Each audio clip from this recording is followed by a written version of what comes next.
Queen of Swords. All right, let's see what we got. The Queen of Swords. Death.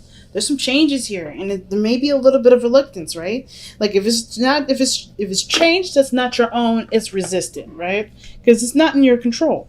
So I don't think that this is meaning necessarily that you guys are, trying to control everything because, there's something wrong with you, something malicious. It's just that there's the reason why there's certain resistance or certain control has to do with protecting yourself, right? The Queen of Swords is a queen that's been through a lot of difficult things, a lot of horrible things.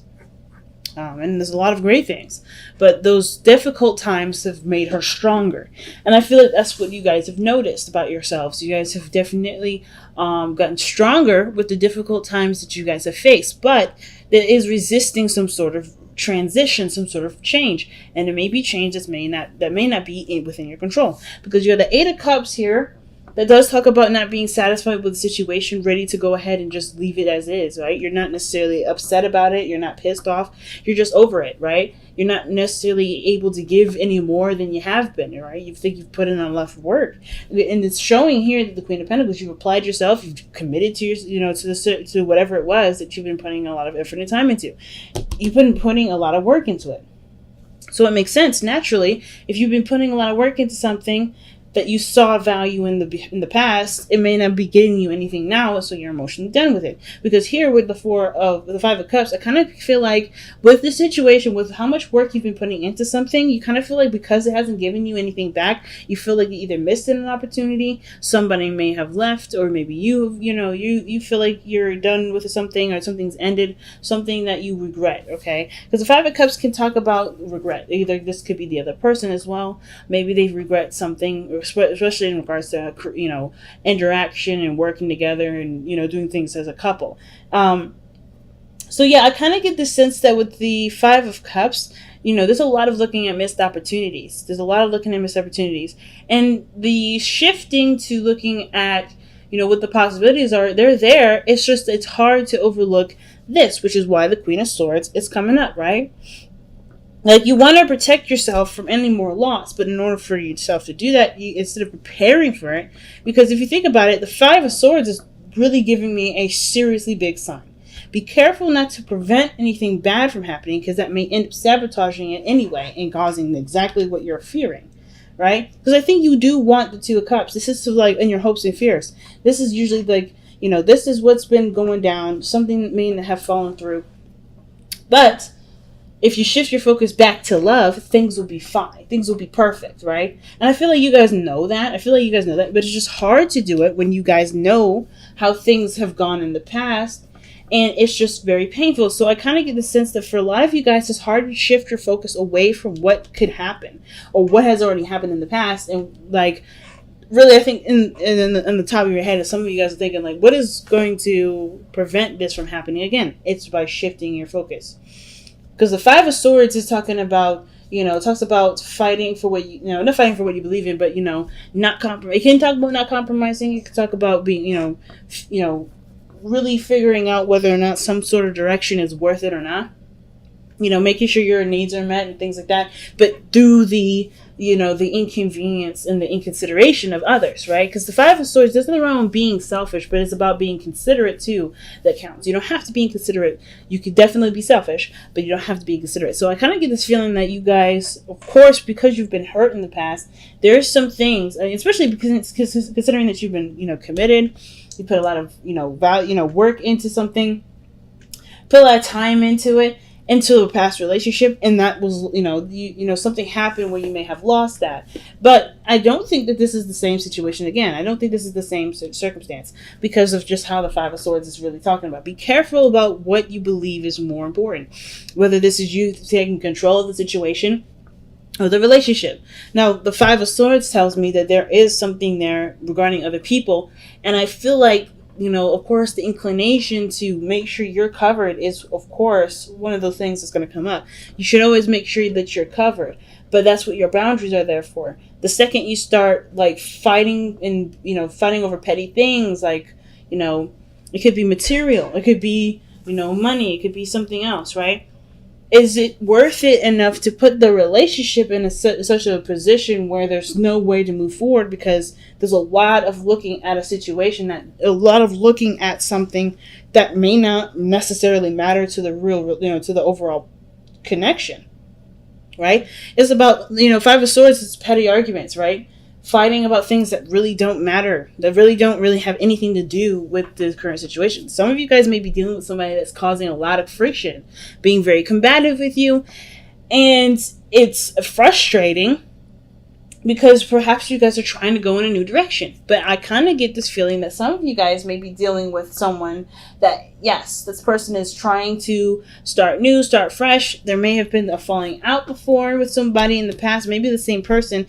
And there's conflict now because this person maybe is bringing a lot of change, bringing a lot of new ideas that you may not be exactly excited about hearing, things that may not be exactly of what your interest. And I feel like the Five of Swords is saying, I don't think it's necessarily, it's up to you figuring out what is worth the sacrifice and what isn't. Right? It's like, I feel like you can either go two ways. Be careful what you compromise with, and then be careful what you're too uncompromising about. Because if it's worth the relationship breaking up, or if it's worth putting your emotions aside, or putting your feelings aside to run with it because you're so committed to the relationship, that's up to you. Nobody can tell you the right or wrong answer with that.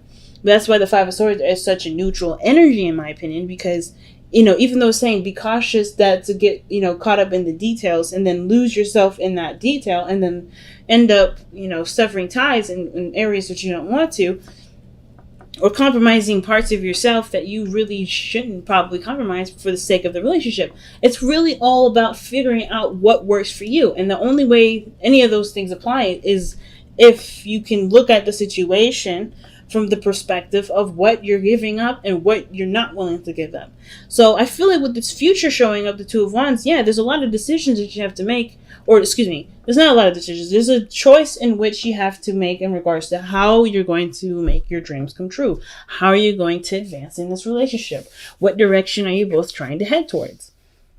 Right? Where do you guys get started? Because I do feel like there is the Two of Cups behind you, meaning that there's other opportunities. There's other things that you can work with despite what you've lost, right? Using this Three of Cups as a learning experience to be able to move forward, right? To be able to work with what you have. And I feel like you guys are trying to shift that focus. It's just a little hard right now, considering that whatever you guys have just literally walked away from, you're having to kind of like give yourself time to, to like ease into this. It's a little hard, right? When you're trying to be like, no, I'm done.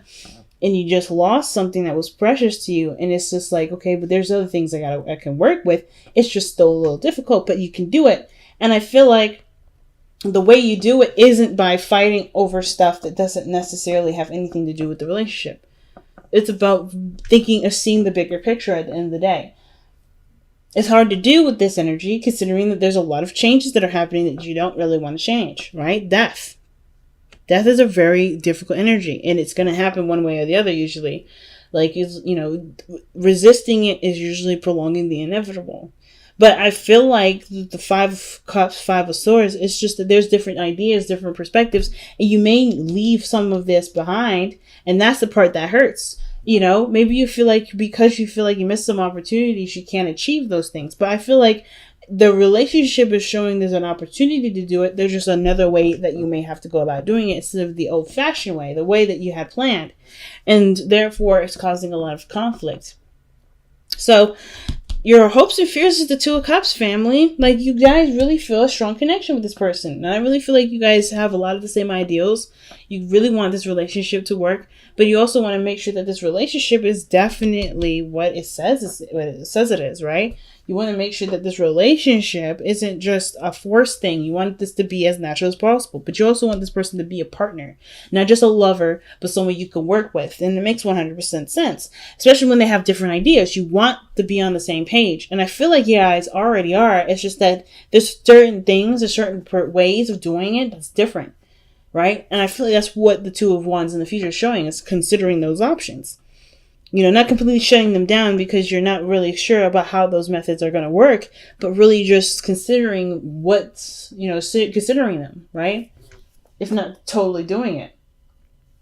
So your external energy is the Ten of Swords. So I kind of feel like this with this energy here, there's a lot of stuff that's coming in that, well, there's something that ends, and maybe not in the most favorable way, but it's definitely an ending. It's something that definitely can't get any worse than this. You overcome a difficult time and overcome a difficult energy.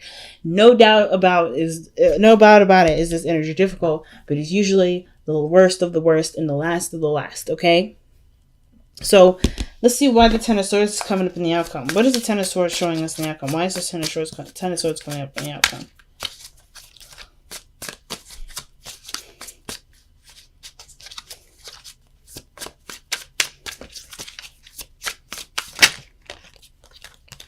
The defensiveness. The Seven of Wands. So whatever you're protecting it's done. Like whatever you're protecting, whatever you're defensive about, that comes to an end. Whatever the other person's defensive about comes to an end in the outcome. And it's because I feel like whatever they were resistant towards before has been eliminated. Therefore, there can be room for consideration of someone else's ideas and perhaps considering a new approach to something. It's pretty doggone big, family. It's pretty big. Because if this is about moving house, if this is about, finalizing or the relationship, there is other things, other people's opinions do come into play, right? Because you're dealing with another person. But it doesn't mean you guys don't want the same thing. It doesn't mean that you guys don't have the desire to do some things together. It's just that how you guys go about doing it may be a little difficult. Oh, okay. You got some difficult ones from the Power of Surrenders. Okay. So you guys have surrender your fear of change. Okay.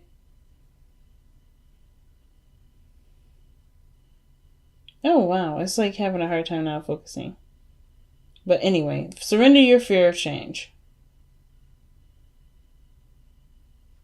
So it says, the universe is reminding you that you are cared for always. Whether you're afraid of a change in your job, your health, or a relationship, or if you're afraid of aging or death, repeat the affirmation. I have faith that all is well.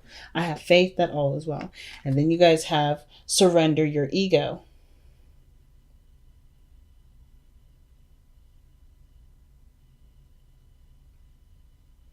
Okay, so it's not going to focus at all. But it says, surrender your ego. Cultivate gratitude, be of service to others, and come from your heart. A big ego can work against you, but humility will further your goals.